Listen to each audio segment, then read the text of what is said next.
మొట్టమొదటిసారిగా నాలుగోసారి ముఖ్యమంత్రిగా ప్రమాణ స్వీకారం చేసిన తర్వాత హైదరాబాద్కు వచ్చాను. ఎన్టీఆర్ ట్రస్ట్ బిల్డింగ్కి వచ్చాను. నా ఆత్మీయులందరినీ ఒకసారి కలిసి అభినందనలు తెలియజేయాలి, కృతజ్ఞత తెలియజేయాలి అనే ఉద్దేశం దగ్గరకు వచ్చినప్పుడు మీరు చూపించే అభిమానం చూస్తా ఉంటే నాకెంతో ఆనందం, నాకొక ఉత్సాహాన్ని కూడా మిమ్మల్ని చూస్తా ఉంటే ఇంకా ఎక్కువ చేయాలనే ఉత్సాహం వస్తా ఉంది. వేదికపై ఉన్న వేదిక ముందర ఉన్నటువంటి నాకు ప్రాణ సమానమైన తెలుగుదేశం పార్టీ కుటుంబ సభ్యులందరికీ పేరు పేరున మనస్ఫూర్తిగా నమస్కారాలు, అభినందనలు. ఈరోజు ఇక్కడ మొన్న ఎలక్షన్ లో కూడా మనం పోటీ చేయలేదు, కానీ కార్యకర్తలు చూస్తే ఎక్కడి నుంచి వచ్చారో నాకు తెలియదు, కానీ ఇంత పెద్ద ఎత్తున రాగలిగారంటే అది తెలుగుదేశం పార్టీ బలం. నేను వచ్చింది మీ అందరికి కూడా, మీరందరూ ప్రత్యక్షంగా పరోక్షంగా నా గెలుపు కోసం పనిచేశారు ఆంధ్రప్రదేశ్లో. అలాంటి మీ అందరికి కూడా ధన్యవాదాలు, కృతజ్ఞతలు.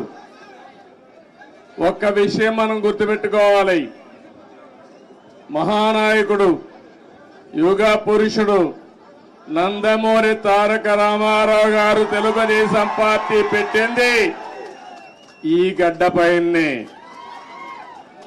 ఆ రోజు ఆయన ఆలోచించింది ఏదో రాజకీయాల కోసం రాలేదు, లేకుంటే రాజకీయాల్ని అధికారం కోసం వచ్చి ఉపయోగించుకోవని రాలేదు.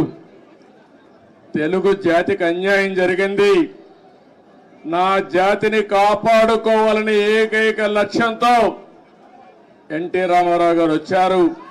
పార్టీ పెట్టిన విధానం కూడా మీరు చూశారు. ఎమ్మెల్యే క్వార్టర్లో ఆ రోజు ఏ విధంగా అయితే 10 మందిని కలవడానికి వచ్చాడు, వస్తే పెద్ద ఎత్తున ప్రజలు వస్తే అప్పటికప్పుడే తెలుగుదేశం పార్టీని నామకరణం చేసి అనౌన్స్ చేశాడు. ఈ రోజు కూడా నేను చూస్తున్నా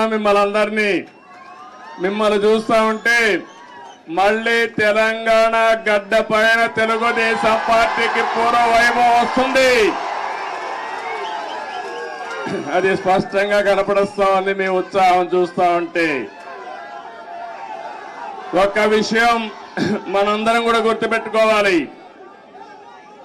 ఈరోజు 2 రాష్ట్రాలు విభజన జరిగినప్పుడు కూడా నేను ఒకటే ఆలోచించాను, నాకు ఇటు తెలంగాణ అటు ఆంధ్రప్రదేశ్ 2 కళ్ళు లాంటివి. అందుకే ఆ రోజు ఒకే మాట చెప్పాను, నేను ఏ పక్క కూడా సైడ్స్ తీసుకోకుండా 2 ప్రాంతాల ప్రయోజనాల లక్ష్యంగా పనిచేసిన ఏకైక పార్టీ తెలుగుదేశం పార్టీ. తెలుగు జాతి ఐకమత్యంగా ఉండాలని ఆ రోజు ఆలోచించా, ఈ రోజు ఆలోచిస్తున్నా. నా చివరి రక్తపు బొట్టున్నంత వరకు అదే ఆలోచిస్తాను. ఇంకో పక్కన మీరు ఒక విషయం గుర్తుపెట్టుకోవాలి, తెలుగు జాతికి ఒక గౌరవం తెచ్చిన వ్యక్తి ఎన్టీ రామారావు గారు. అంత మునుపు తెలుగు వాళ్ళందరినీ మదరాసి అని పిలుస్తా ఉంటే, కాదు తెలుగు జాతి ఒకటి ఉందని ప్రపంచానికి చాటి చెప్పిన ఏకైక నాయకుడు నందమూరి తారక రామారావు గారు. తెలుగు వారికి ఆత్మ గౌరవాన్ని తెచ్చిన నాయకుడు ఎన్టీ రామారావు. అనేక సమస్యలు తీసుకొచ్చాడు, 1-2 కాదు. ఒకప్పుడు తెలంగాణలో అయితే కరణం మున్సబులు పటేల్ పట్వారీ విధానం భయంకరంగా ఉంటే రద్దు చేసిన తర్వాత ఈ ప్రాంత ప్రజానీకం మాకు స్వాతంత్రం వచ్చిందని పండగ చేసుకున్న సందర్భం అది. ఈరోజు తెలుగు రాష్ట్రాల్లో బ్రహ్మాండంగా వెనుకబడిన వర్గాల ముందుకు వచ్చారంటే అది ఎన్టీ రామారావు గారు చూపించిన చొరవ, ఆయన తీసుకున్న చర్యలేనని చెప్పి నేను మీకు తెలియజేస్తున్నా. అనేక పరిపాలనా సంస్కరణలు తీసుకొచ్చారు. మొట్టమొదటిసారిగా దేశంలోనే సంక్షేమానికి నాంది పలికిన ఏకైక నాయకుడు నందమూరి తారక రామారావు గారు అని చెప్పి కూడా నేను మీకు తెలియజేస్తున్నా. ఆ తర్వాత ఈరోజు మనం పార్టీలో చూస్తా ఉంటే ఎక్కడ చూసినా 20 ఏళ్ళయింది అధికారం పోయి 2004, ఈరోజు 2024 అధికారం పోయిందే గాని మీలో పట్టుదల తగ్గలేదని చెప్పి నేను మీకు తెలియజేస్తున్నా. రోజు రోజుకు అభిమానం పెరుగుతా ఉంది. కొంతమంది నాయకులు పోయారు కానీ కార్యకర్తలు మాత్రం పోలేదు.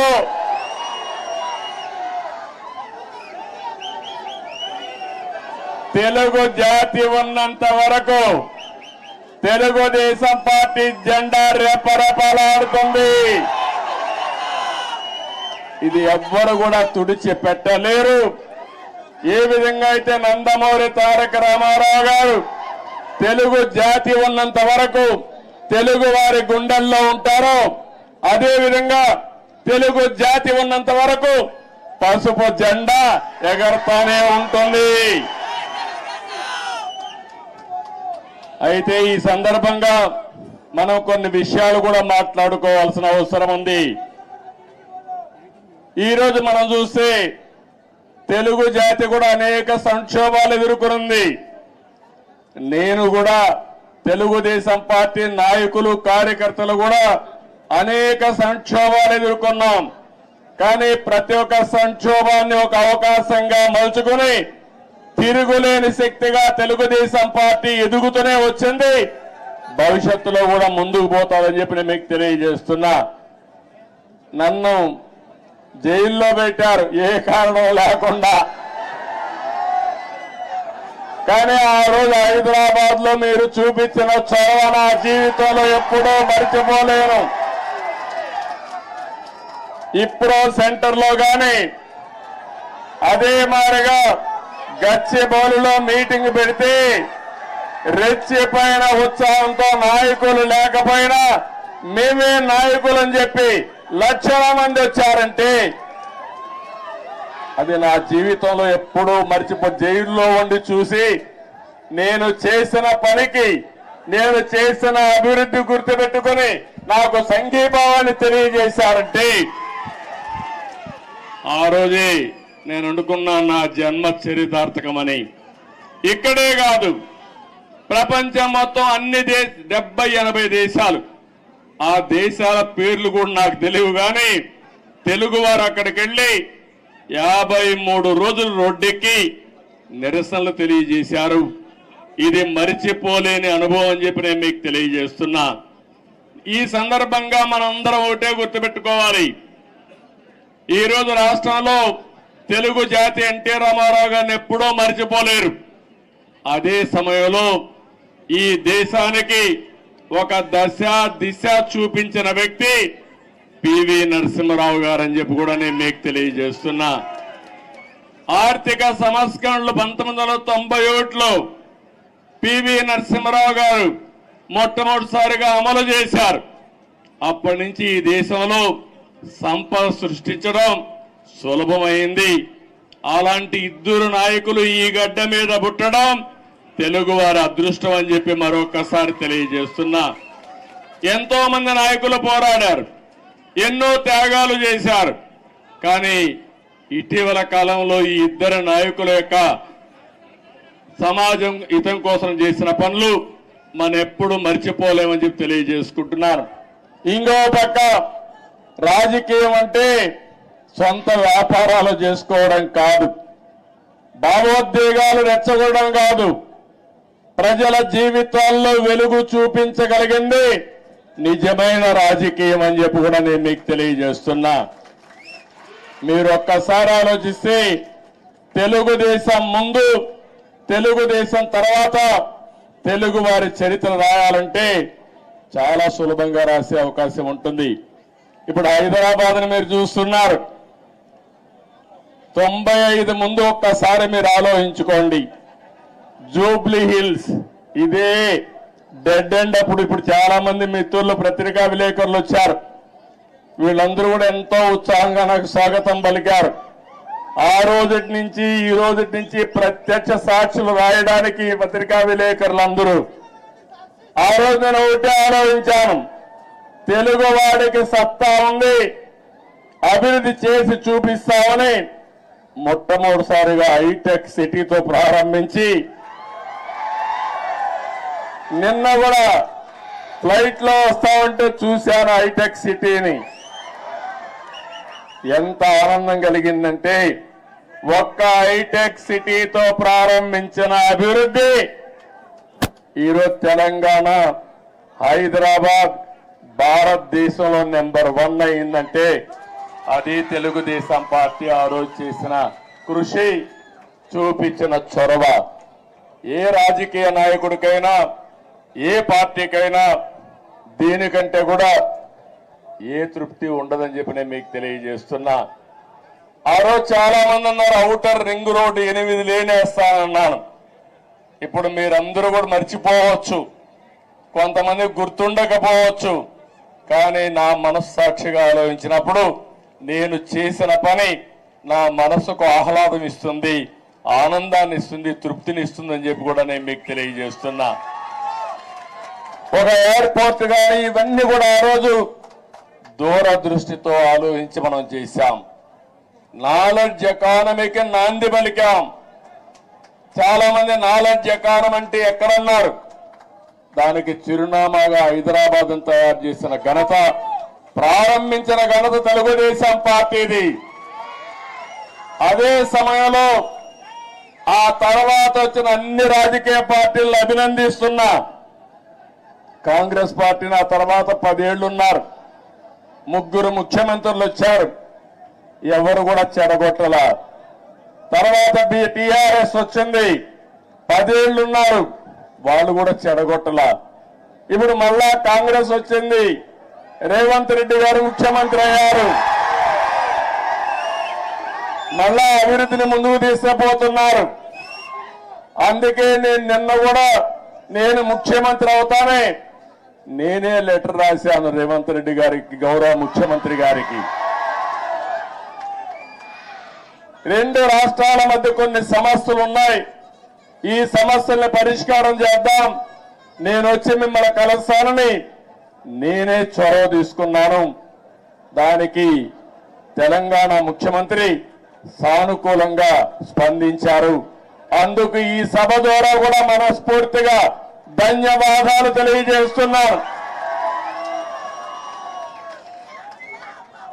తెలుగు జాతి ఒకటి, అన్నదమ్ములు విడిపోతాం, విడిపోతే చిన్న చిన్న సమస్యలు వస్తాయి, భావోద్వేగాలు ఉంటాయి, కానీ అది శాశ్వతంగా ఉండకూడదు. ఎప్పుడైనా అన్నదమ్ములు విడిపోయినా బయట వాళ్ళు మన మీదకి వస్తే మన ఇద్దరం ఒకటేనని చెప్పి నిరూపిస్తామనా కాదా అని మిమ్మల్ని అడుగుతున్నా. ఆ ఐకమత్యం ఇక్కడ ఉండాల్సిన అవసరం ఉంది. మన జాతి ఒకటి, తెలుగు జాతి, మనం మాట్లాడే భాష ఒకటి, తెలుగు భాష. భాషను కాపాడుకోవాలి, జాతి ప్రయోజనాలు పరిరక్షించుకోవాలి, 2 రాష్ట్రాలు కూడా బాగుపడాలి, ముందుకెళ్ళాలి. అదే తెలుగుదేశం పార్టీ ధ్యేయం కూడా అవునా కాదా మీరే ఆలోచించుకోవాల్సిన అవసరం ఉంది. ఇంకొక పక్కన మీరు ఒకసారి చూస్తే 2 రాష్ట్రాలు విడిపోయిన తర్వాత, అన్నాదమ్ములు విడిపోయిన తర్వాత ఎవరి కుంపటి వాళ్ళదే. కష్టపడితే సుఖపడతారు, ఎక్కువ సంపాదించుకుంటే ఆనందంగా ఉంటారు. అయితే అదే సమయంలో ఏదైనా కలిసి పనిచేస్తే ఒక న్యూ ఎనర్జీ కూడా వస్తుంది. ఇద్దరు ఐకమత్యంగా ఉంటే ఐకమత్యం చాలా బలాన్ని ఇస్తుంది. ఒకప్పుడు 42 మంది ఎంపీలు ఉండేవాళ్ళు ఆంధ్ర రాష్ట్రంలో, దగ్గర దగ్గర ఒక 18 మందో 16 మందో రాజ్యసభ మెంబర్లు ఉండేవారు. ఇప్పుడు 2 రాష్ట్రాలు విడిపోయిన తర్వాత తగ్గిపోయినాయి. కానీ ఏ సమస్య వచ్చినా నేను ఒకటే చెప్తున్నాను, నాకు ఆంధ్రప్రదేశ్ అని తెలంగాణని కాకుండా 2 రాష్ట్రాల ప్రయోజనాలు, తెలుగు జాతి ప్రయోజనాలు కాపాడడానికి ముందరుంటాను. కొంతమంది ఆలోచిస్తున్నారు గొడవలు పెట్టుకుంటే సమస్యల పరిష్కారం అవుతాయని. గొడవలు పెట్టుకుంటే నీళ్లు రావు, సమస్యల పరిష్కారం కావు, అభివృద్ధి జరగదు, దానివల్ల లాభం కంటే ఎక్కువ నష్టం వస్తుంది.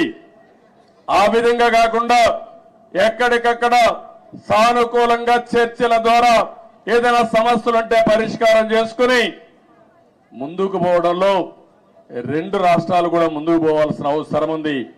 ఇంకొక విషయం కూడా మనం గుర్తుపెట్టుకోవాలి, 2 రాష్ట్రాల్లో మనోభావాలు ఉన్నాయి.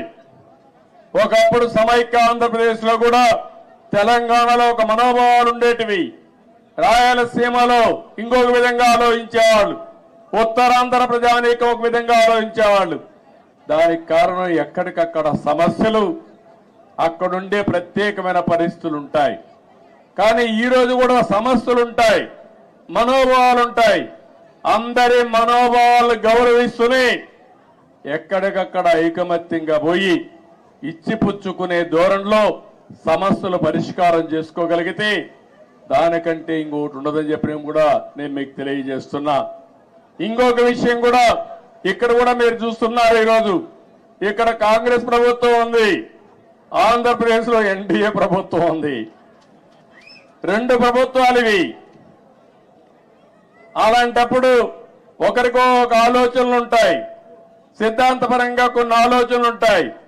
కానీ ఏ ఉన్నా తెలుగు జాతి ప్రయోజనాలు వచ్చినప్పుడు మాత్రం అందరం కలిసి పనిచేసుకోవాల్సిన అవసరం ఉందని చెప్పి కూడా నేను మీకు తెలియజేస్తున్నా. ఆ దిశగానే నిన్న చర్చలు జరిగాయి. ఆ చర్చలు చాలా వరకు ముందుకు తీసుకుపోతాయని కూడా నేను ఆశిస్తున్నా. కొంతమంది ఆలోచిస్తున్నారు, ఆ ఆలోచనలు మంచివి కాదు. నేను ఒకటే చెప్తున్నా, ఆ రోజు కూడా ఇన్ని జరిగితే చాలా మంది చాలా విషయాలు మాట్లాడితే నేను చేసిన అభివృద్ధిని కూడా కొంతమంది వక్రీకరించి మాట్లాడారు. కొంతమంది అన్నారు నువ్వు మొత్తం హైదరాబాద్ నే అభివృద్ధి చేశావు కాబట్టి రాష్ట్రం విడిపోయిందని కూడా శాపనార్థాలు పెట్టిన వాళ్ళు కొంతమంది ఉన్నారు నా మీద. నేను ఒకటే ఆ రోజు చెప్పాను, ఆ రోజు కానీ ఈ రోజు కానీ, ముందు ఒక ప్రాంతం అభివృద్ధి కావాలి, అది రాజధానితో ప్రారంభమవుతుంది, అది చివరికి మారుమూల ప్రాంతాలకు కూడా స్ప్రెడ్ అవుతుందని చెప్పి ఆ రోజు చెప్పా. ఆ విషయం చాలా మంది మర్చిపోయి అనేక విధాలుగా మాట్లాడే పరిస్థితికి వచ్చారు. ఈ రోజు ఒక్క ఉదాహరణ చెబుతున్నాను మీ అందరికీ. తెలంగాణ ఆంధ్రప్రదేశ్ రాష్ట్రాలు 2 రాష్ట్రాలుగా విడిపోయాం. విడిపోయిన తర్వాత 10 సంవత్సరాల సుదీర్ఘ పరిపాలన 2 రాష్ట్రాల్లో జరిగింది. అనేక రాజకీయ మార్పులు చేర్పులు కూడా వచ్చాయి.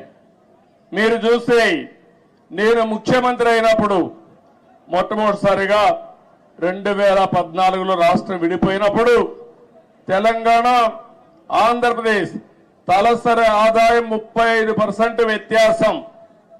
అంటే తెలంగాణ 35% తలసరి ఆదాయం ఎక్కువ ఉంది.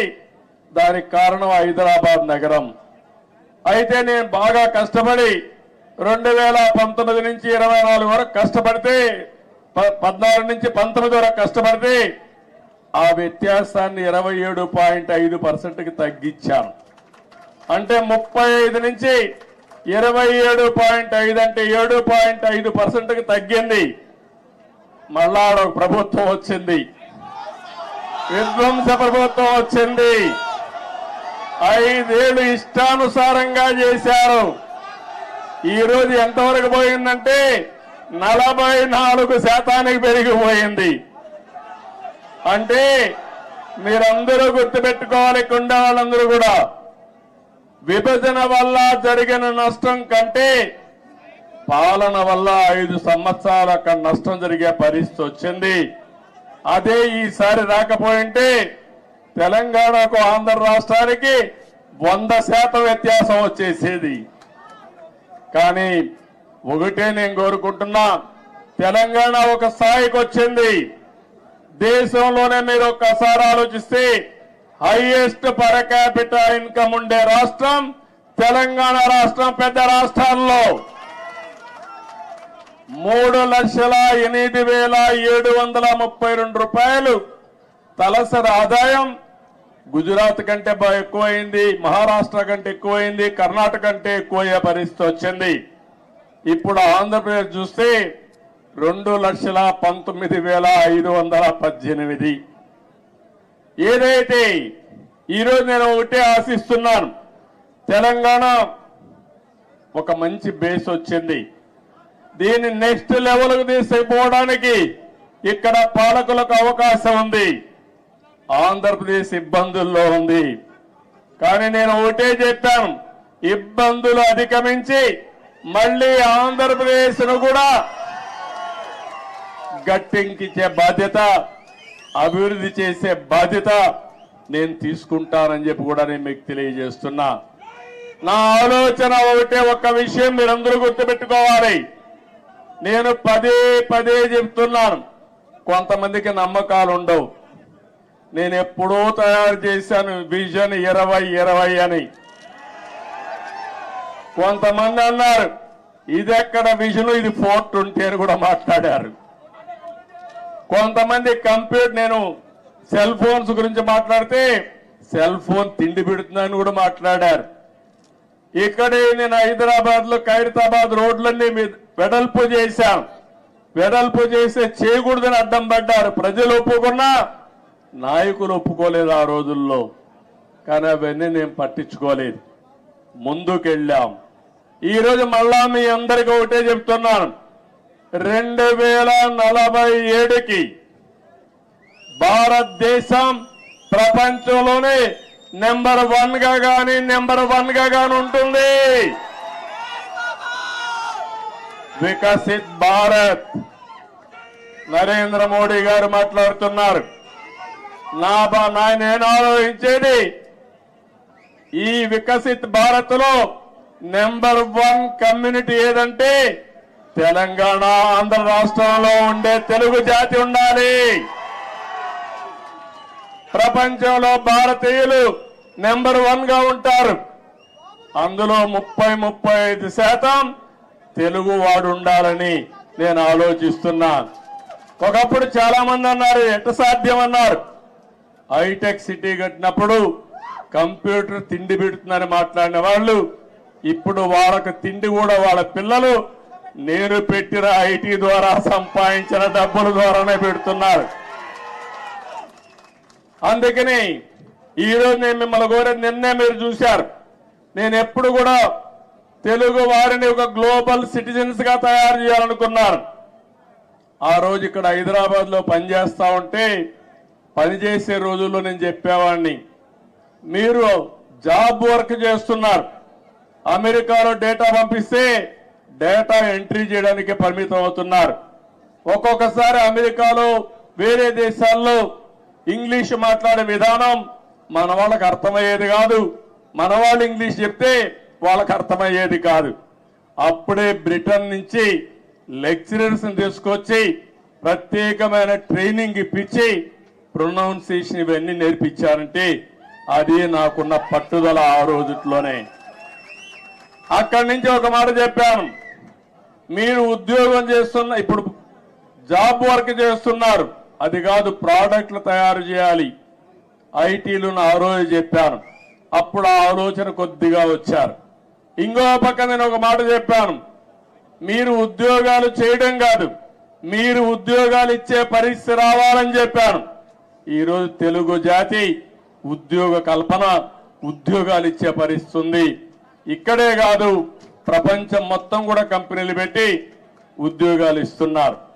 అందుకని ఆ రోజు నేను చెప్పింది గ్లోబల్ సిటిజన్స్ గా ఉండాలని చెప్పాను. ఈ రోజు చెప్తున్నాను, తెలుగు జాతి గ్లోబల్ లీడర్స్ గా ఉండాలి. అన్ని రంగాల్లో మీరు నెంబర్ 1 గా ఉండాలి. కార్పొరేట్ గవర్నెన్స్ లో, అదే మరిగా పబ్లిక్ గవర్నెన్స్ లో కూడా నెంబర్ 1 గా ఉండాలి. నిన్న మీరు చూశారు, మొన్నటి వరకు బ్రిటన్ పరిపాలించినటువంటి వ్యక్తి మన దేశీయుడే సునాయక్ ఉన్నాడు. ఆయన ఇప్పుడు ఆయన ఓడిపోయాడు ఆ పార్టీలో. కానీ 25 మంది పార్లమెంట్ మెంబర్లు భారతీయ సంతతి అంటే ఇండియన్స్ అయ్యారంటే అది ఇండియన్స్ యొక్క శక్తి సామర్థ్యం అని మీ అందరికీ విజ్ఞప్తి చేస్తున్నా. ఇలాంటివన్నీ జరుగుతుంటే నా ఆలోచన ఒకటే, మనమందరికీ తెలివితేటలున్నాయి. ప్రపంచంలో అందరికంటే కూడా ఆమోదయోగ్యమైన వ్యక్తులు భారతీయులు. అందులో అగ్రస్థానంలో ఉండే వ్యక్తులు తెలుగు జాతి. ఇది మనం అందరం కూడా, అందుకే నేను చెప్తున్నా, సేవ ఒకప్పుడు 75 సంవత్సరాలకు ముందు బ్రిటిష్ వాళ్ళు వచ్చి మనల బారి పరిపాలించారు. వాణిజ్య కార్యక్రమాలకు వచ్చారు, వ్యాపార నిమిత్తం వచ్చారు, తర్వాత పాలకులుగా మారారు. మనకు అలాంటి ఆలోచనలు లేవు. కానీ ప్రపంచానికి సేవ చేసే అవకాశం భారతీయులకు ఉంది. సర్వీస్ ద్వారా, కంపెనీల్లో పనిచేసే ద్వారా, లేకపోతే రాజకీయాల్లో కూడా ప్రజలకు సేవ చేసే అవకాశం మన వాళ్ళకు ఉంది. దానికి కారణం ఎక్కువ యంగ్స్టర్స్ ఉన్నారు, టెక్నాలజీ బాగా నేర్చుకున్నారు, మంచి నాయకత్వాన్ని ఇస్తున్నారు. ఇవన్నీ కూడా ప్రోత్సహించి 2047కి ప్రపంచంలో 30% అగ్రస్థానంలో తెలుగు జాతి ఉండాలి. దానికోసం నేను పనిచేస్తా. నాకు తెలంగాణని, ఆంధ్రాని కాదు, తెలుగు వారి అభివృద్ధి కోసం నిరంతరం పనిచేస్తారని మరొక్కసారి మీ అందరికీ తెలియజేస్తున్నా. నాకు ఈ జాతి అన్నీ ఇచ్చింది. ఏ నాయకుడికి ఇవ్వని గౌరవం నాకు ఇచ్చింది. 9.5 సంవత్సరాలు ముఖ్యమంత్రి. ఈ యొక్క స్వాతంత్రం వచ్చిన తర్వాత, రాష్ట్రం ఏర్పడిన తర్వాత సమైక్య ఆంధ్రప్రదేశ్ లో కూడా 9.5 సంవత్సరాలు ఎవరూ లేరు. 10 సంవత్సరాల అపోజిషన్ లీడర్ని. నా రికార్డు ఇంకెవరూ బ్రేక్ చేయడానికి కూడా అవకాశం లేదు. ఇది 2 రాష్ట్రాలుగా విడిపోయింది కాబట్టి. అలాంటప్పుడు ఒకటే నేను ఆలోచిస్తున్నా, మళ్ళీ నాకు పునర్జన్మ అంటూ ఉంటే తెలుగు గడ్డపైనే పుట్టాలని భగవంతుని మనస్ఫూర్తిగా కోరుకుంటున్నా. అందుకని నిన్ననే మనం ప్రారంభించాం. ఆ ప్రారంభం రాబోయే రోజుల్లో అధికార కమిటీలు వేసుకున్నాం. అదే మరి 2 రాష్ట్రాల సమస్యల్ని సామరస్యంగా చర్చల ద్వారా పరిష్కారం చేయాలని ముందుకెళ్ళాం. ఇంకా రాబోయే రోజుల్లో అవన్నీ ఒక దారికి తీసుకుపోయి రాజకీయాలు ఎన్నైనా ఉండొచ్చు, కానీ ఆ రాజకీయాలు జాతి ప్రయోజనాలే ముఖ్యంగా మనం పనిచేస్తే ఏ సమస్య ఉండదని చెప్పి కూడా నేను మీకు తెలియజేస్తున్నా. ఈరోజు మీరు ఒక్కసారి చూస్తే నేను తిరగని ప్రాంతం లేదు తెలుగు నేల పైన. ఆదిలాబాద్ మొదలుకొని శ్రీకాకుళం వరకు తెలియని గ్రామం లేదు, తెలియని ప్రజానీకం లేదు. అలాంటి ప్రజలందరినీ చూశాను. ఇప్పుడు కూడా అదే అనిపిస్తుంది నాకు. ఇక్కడికి వచ్చినప్పుడు మీ యొక్క ఎనర్జీ చూసిన తర్వాత, మీ ఉత్సాహం చూసిన తర్వాత, దీనికంటే ఏ నాయకుడైనా ఏమైనా కోరుకుంటామని అడుగుతున్నా. మీరు నాకు అధికారాన్ని ఇచ్చారు. తిరిగి నేను సేవాభావంతో అనేక కార్యక్రమాలు చేశా. అది నా జీవితంలో దానికంటే ఇంకేం కోరుకునేది లేదు. కానీ నేను ఒకటే చెప్తాను, నా జీవితం ఉన్నంత వరకు, చివరి రక్తపు బొట్టు ఉన్నంత వరకు ప్రజలకు ఏం చేయాలో అవన్నీ చేస్తానే ఉంటాను. ఇప్పుడు నేను ఆలోచించే విధానం మీరు చూస్తే రాబోయే 30 ఏళ్లలో ఏం జరుగుతుందో ఇప్పుడే ఊహించి దానికి ఒక విజన్ తయారు చేసుకుని ముందుకు పోవాలనేది నా మనస్తత్వం. అందుకే ఈ సందర్భంగా నేను మిమ్మల్ని అందరినీ ఒకటే కోరుతున్నా. మీ తెలంగాణలో మా తమ్ముడు ఇప్పుడే చెప్తున్నాడు, మొన్న ఆంధ్రప్రదేశ్ లో ఎన్నికలు వచ్చాయి. ఎన్నికలు వస్తే నేను వినూత్నంగా ఆలోచించాను. ఈసారి అందరినీ సీనియర్స్ నే కాకుండా యంగ్స్టర్స్ తీసుకొచ్చాను. రీస్ట్రక్చరింగ్ ప్రారంభించాను. యువకుల్ని, ఉత్సాహవంతుల్ని, చదువుకున్న వాళ్ళని సామాజిక న్యాయమే ధ్యేయంగా పెట్టుకుని అందరినీ మంచి వ్యక్తులు తీసుకొచ్చాం. ఆ యొక్క ఇది మీరు చూస్తే బ్రహ్మాండంగా ప్రజలు కూడా బ్రహ్మరథం పట్టారు. తెలుగుదేశం చరిత్రలో ఇంత పెద్ద విజయాన్ని నేను ఎప్పుడూ చూడలేదు. 82, 84 ఆగస్టు క్రైసిస్ తర్వాత 85, తర్వాత 94, 99 ఎప్పుడూ చూడలేదు. ఒక సునామీ వచ్చింది. ఆ సునామీకి ఎక్కడికక్కడ అందరూ కూడా కొట్టుకుపోయే పరిస్థితికి వచ్చారు. అది చూసిన తర్వాత మా తమ్ముడు అంటున్నాడు, అంటే ప్రజాస్వామ్యంలో మీరు ఒక్క విషయం గుర్తుపెట్టుకోవాలి, రాజులు లేరు, నియంతలు లేరు. ఎవరైనా విర్ర వీగితే ఎక్కడికి పంపించాలని మీరే పంపిస్తారు. అందుకే నేను ఇప్పుడు కూడా చెప్తున్నా మా మంత్రులకి అందరికీ, అక్కడ విర్ర వేగద్దండి, భూమి మీద నడవండి, ఆకాశం నడవద్దండి. ప్రజలకు మనం సేవ చేయాలి కానీ మనము ప్రజలకు సేవకులు కానీ పెత్తందారులు కాదు. ఆ విషయం గుర్తుపెట్టుకోమని అందరికీ ఎప్పటికప్పుడు హితబోధ చేస్తున్నా. అందుకే ఒక మాట అన్నాను నేను, CBN 95 2024 కాదు, CBN 95లో ఏ విధంగా పనిచేశాడో అదే విధంగా పనిచేస్తానని నిన్నే చెప్పాను. ఆ రోజుట్లో మీరు నాతో తిరిగిన వాళ్ళు ఇక్కడ ఈ గడ్డ మీద చూసింటారు. 90 రోజులు తిరిగారు హైదరాబాద్ లో. ఆకస్మిక తనిఖీలు, తెల్లవారుజామున లేచి అందరి తలుపు తట్టి నిద్ర లేపి సమస్యలు తెలుసుకుంటూ పరిష్కారం చేసిన రోజులు అవన్నీ. అలాంటివి చాలా చేశాం. ఆ రోజు చేసిన కార్యక్రమాలే మీరు చూస్తే శ్రమదానం, అదే మరి జన్మభూమి, అదే మారిగా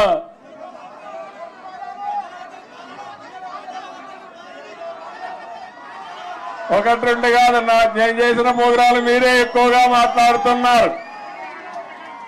ఆ రోజు పరిపాలన ఒక ఉద్యమ స్ఫూర్తితో తీసుకుపోయినా అవునా కాదా అని అడుగుతున్నా. కొత్త కొత్త ఆలోచనలు చేశాం. ఆ ఆలోచనల్ని ఎక్కడికక్కడ అమలు చేశాం. నన్ను అడిగారు, నేను సైబరాబాద్ అంటే కొంతమంది నన్ను ఎగతాళి చేశారు, ఏంటిది కొత్త విషయం మాట్లాడుతున్నావని. ఆ రోజు సికింద్రాబాద్, హైదరాబాద్ ఉంది. నేను ఆలోచించాను ఏ పేరు బాగుంటుందని. సరైన నేమో ఇన్ఫర్మేషన్ టెక్నాలజీ వచ్చింది, సైబరాబాద్ అని పేరు పెడదామని పెట్టి కడాన అమెరికా అధ్యక్షుడు బిల్ క్లింటన్ పిలిపించినప్పుడు నామకరణం చేశాం.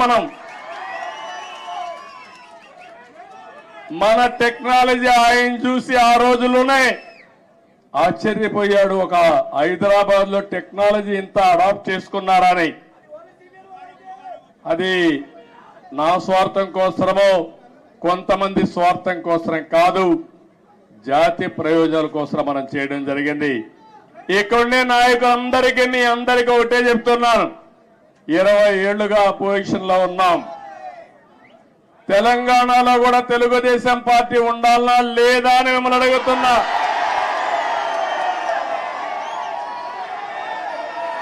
తెలుగు వారి ప్రయోజనాల కోసం తెలుగుదేశం పార్టీ ఉండాలనా లేదా అని మిమ్మల్ని అడుగుతున్నా. తెలంగాణ గడ్డ పైన పుట్టిన పార్టీ ఉండాలనా లేదా అని అడుగుతున్నా. తప్పకుండా ఇక్కడ పార్టీ కోసం పనిచేసిన కార్యకర్తలు ఉన్నారు. తొందరలోనే పార్టీని రీస్ట్రక్చరింగ్ చేస్తాం. మళ్ళా యువకుల్ని ప్రోత్సహిస్తాం, యువ రక్తాన్ని ఎక్కిస్తాం, చదువుకున్న వ్యక్తులందరినీ కూడా తీసుకొస్తాం.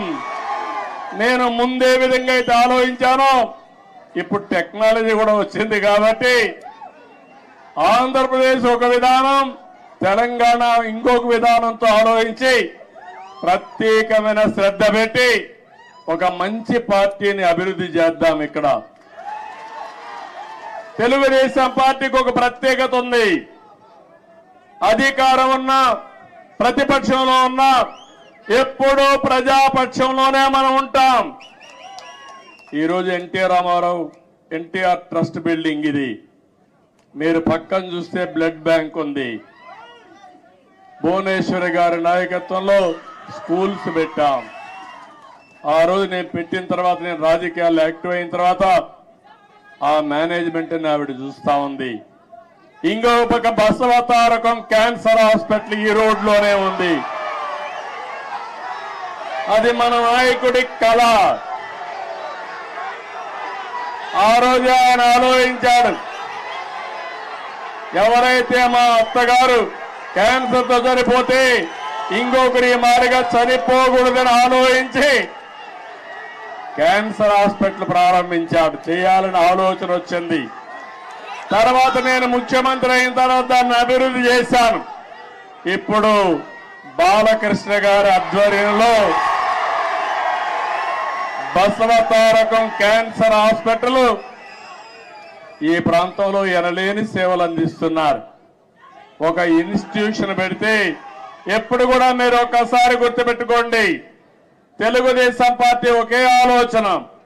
ఆ ఆలోచన ఏ విధంగానైనా సరే ప్రజలకు సేవ చేయాలన్న ఆలోచన తప్ప పెత్తనం చేయాలని కాదనే విషయం మరొక్కసారి మీ అందరికీ గుర్తు చేస్తున్నా.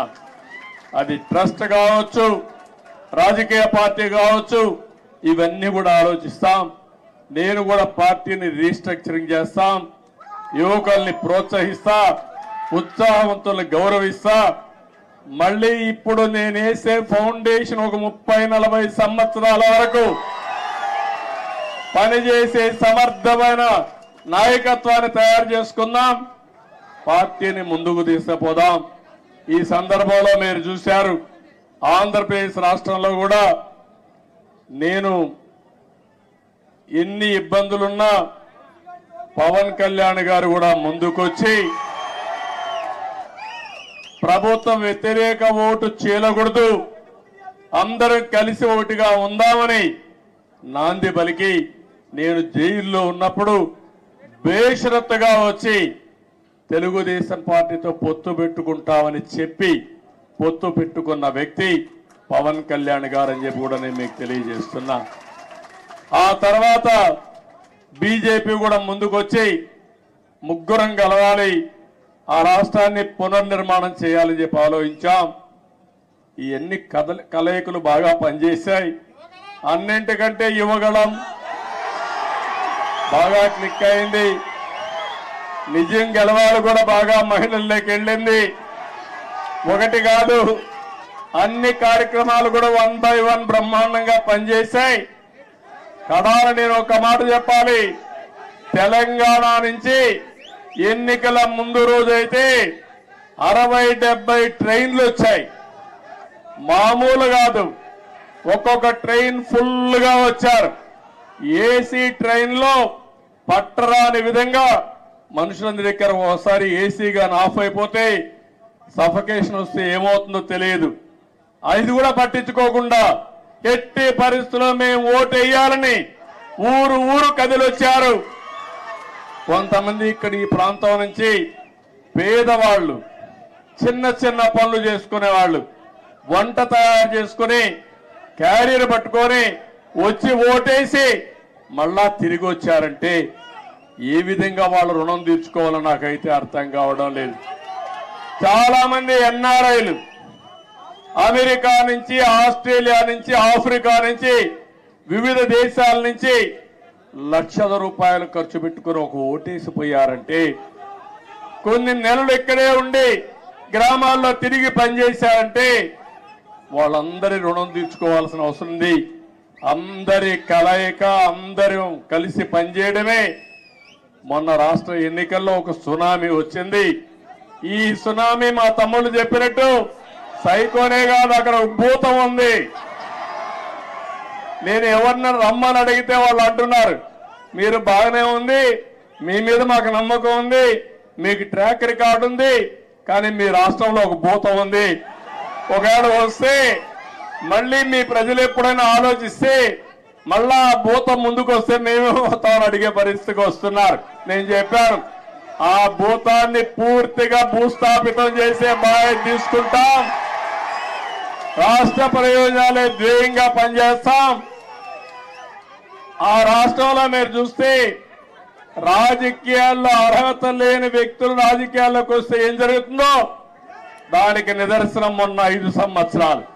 ఇప్పుడు నేను నిరూపించాల్సింది రాజకీయాల్లో ఎలాంటి వ్యక్తులు మంచి వాళ్ళు ఉంటే ఏం జరుగుతుందో అది నిరూపించే సమయం వచ్చిందని చెప్పి కూడా నేను మీకు తెలియజేస్తున్నా. ఎక్స్పెక్టేషన్స్ ఎక్కువగా ఉన్నాయి. ఆకాశంలో చాలా మంది ఈ రోజే అయిపోవాలని కూడా ఆలోచిస్తున్నారు. కానీ అక్కడ ఖజానా చూస్తే ఖాళీ అయిపోయింది. పనిచేసే వ్యక్తులు కూడా లేరు. అన్ని సమస్యల సుడిగుండంలో ఉన్నాం. పర్వాలేదు, భగవంతుడు ఎప్పుడు నాకు ఒక ధైర్యాన్ని ఇస్తాడు. ఎప్పుడు కూడా సంక్షోభంలో అవకాశాలు వెతుక్కోవడం నా నైజం. తప్పకుండా మళ్ళా అలాంటి అవకాశాలు ఎదుర్కొని ఎక్కడికక్కడ ముందుకు పోతాం. 95లో అదే జరిగింది. హైదరాబాద్ లో కూడా ఆ రోజు జీతాలు ఇవ్వలేకపోయా. 2004 కంత బెస్ట్ ఎకానమీగా తయారు చేశాం. కష్టాలు తెలిసిన పార్టీ తెలుగుదేశం పార్టీ, ప్రజల ఇబ్బందులు తెలిసిన పార్టీ తెలుగుదేశం పార్టీ. ఇవన్నీ చేస్తామని చెప్పి తెలియజేసుకుంటూ మరొకసారి మీ అందరినీ మనస్ఫూర్తిగా అభినందిస్తున్న ఇక్కడ మీడియా కూడా ఉన్నారు. మాకు సీట్లు లేకపోయినా, ఎన్నికల్లో పోటీ చేయకపోయినా, ఎప్పుడొచ్చినా మా పార్టీ విషయాలు కానీ నన్ను కానీ బాగా ప్రొజెక్ట్ చేసిన మీడియాకు కూడా మనస్ఫూర్తిగా ధన్యవాదాలు. ఇక్కడ కూడా కొన్ని ఉంటాయి, మీడియాలో కూడా బాధ లేదు. ఏది వాస్తవం అవి చెప్తే సరిపోతుంది. కొంతమంది కావాలని ఇప్పుడు కూడా వక్రీకరించి చేస్తూనే ఉన్నారు. ఏం బాధ లేదు. నేను కూడా ఎంతమంది వక్రీకరించి మాట్లాడినా ప్రజలకు మిమ్మల్ని అందరినీ కూడా స్ట్రైటన్ చేసి మేము జవాబుదారీతనమే కాదు మీడియా కూడా జవాబుదారీతనం తీసుకుడిగా చేయాల్సిన బాధ్యత ఈ ప్రజాస్వామ్యంలో ఉంది. అది కూడా చేద్దామని చెప్పి తెలియజేసుకుంటూ మరొకసారి మీ అందరూ ఒక్కొక్కరే కలవాలనుకుంటారు కానీ సమయం లేదు, ఏమనుకోవద్దండి. సమస్యలు కోకొల్లలు ఉన్నాయి. ఆ సమస్యలన్నీ పరిష్కారం చేయాల్సిన బాధ్యత నాకుంది. తొందరలో మళ్ళీ వస్తా, పార్టీ ఆఫీసులో టైం ఇస్తా, అందరితో కలుస్తా. ముందు అక్కడ సెట్ చేసి మళ్ళా మీ దగ్గరకు వచ్చి ఎప్పటికప్పుడు మీకు అందుబాటులో కూడా ఉంటానని చెప్పి తెలియజేసుకుంటూ మరొక్కసారి ఈ రోజు మీ ఉత్సాహం చూశాను, అభిమానం చూశాను. నా జీవితంలో ఎప్పుడూ మర్చిపోలేను. ఇవన్నీ ఒక్కొక్క నాయకుడికి ఒక్కొక్క సమయంలో మధుర స్మృతులుగా జ్ఞాపకం ఉంటాయి. నేను ఎవరిని ఈరోజు రమ్మని కూడా పిలవలేదు, కానీ ఈ పార్టీకి ఇక్కడికి వచ్చి 10 మందికి ధన్యవాదాలు తెలియచేయాలనే ఉద్దేశంతో వచ్చా. ఆ సందర్భంగా ఇంత పెద్ద ఎత్తున వచ్చారు. మీ అందరికీ పేరు పేరున మనస్ఫూర్తిగా కూడా శిరస్సు వంచిన నమస్కారాలు తెలియజేసుకుంటూ మీకే కాకుండా తెలంగాణ మారుమూల ప్రాంతాల్లో ఉండే తెలుగుదేశం పార్టీ శ్రేయోభిలాషులందరికీ మనస్ఫూర్తిగా అభినందనలు, ధన్యవాదాలు తెలియజేసుకుంటూ అందరికీ నమస్కారాలు. జై హింద్, జై తెలుగుదేశం, జై తెలంగాణ.